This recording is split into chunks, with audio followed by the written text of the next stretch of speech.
Walang kinalaman sa politika o hindi politiko ang dumaan sa Commonwealth Avenue nang bahagyang pinahinto ang mga sasakyan noong Huwebes. Taliwas ito sa ipinakalat na video ng isang motorista kung saan tahasang ibinintang kay Vice President Sara Duterte ang pagpapahinto ng trapiko.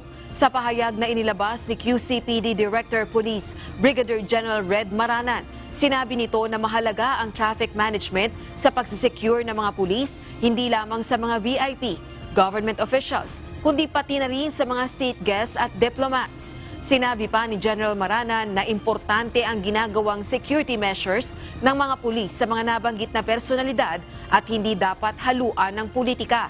Gayunman, humingi na rin ng paumanhin si General Maranan kay VP Sara Duterte sa pagkakadamay ng pangalan nito sa kumalat na video. Gayon din sa mga motorista na naapektuhan sa bahagyang pagpapahinto ng mga sasakyan.